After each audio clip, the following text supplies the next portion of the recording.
Bismillahirrahmanirrahim. In this session, we shall discuss the rights of the orphans which are mentioned in the Quran. A society which is alive to these rights is a society in which the values of compassion and concern and sympathy reign supreme. The Quran says that it is essential to safeguard the life, the wealth, and the property of the orphans.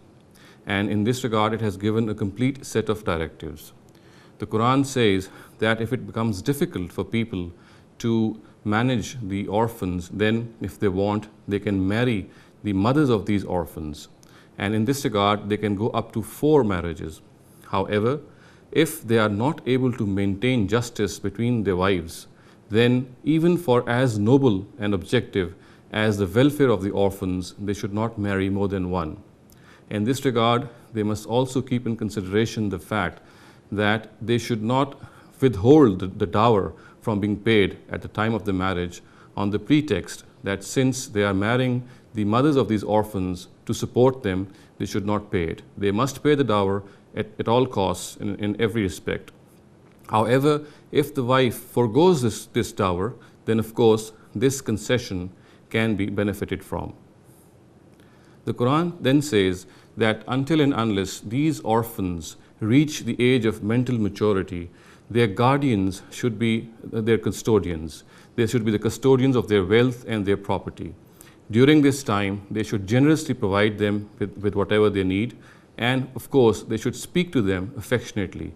They must not usurp their wealth. The Quran says, people who usurp the wealth of the orphans are those who fill their bellies with fire.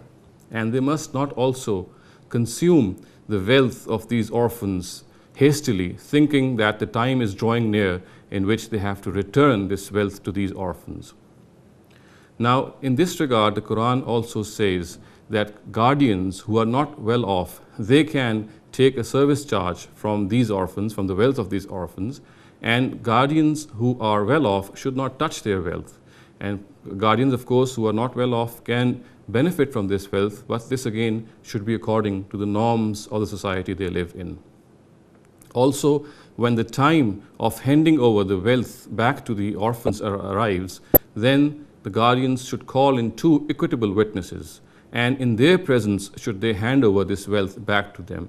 This is to safeguard any dispute and dissension which might arise later on. The Quran also says that at the time of distribution of inheritance of a deceased, if orphans or poor people happen to chance by, they happen to be present there, then they must be given something, and people must realize that their own children might end up as orphans one day and be left to the mercy of the society. These then are the rights of the orphans which the Quran mentions.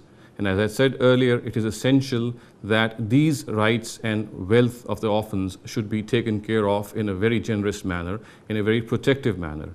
A society in which orphans are taken care of is a society in which the deprived lots of that society are given compassion and sympathy. And Islam wants a society in which the deprived lot should be taken care of in the best possible manner. وآخر دعوانا أن الحمد لله رب العالمين.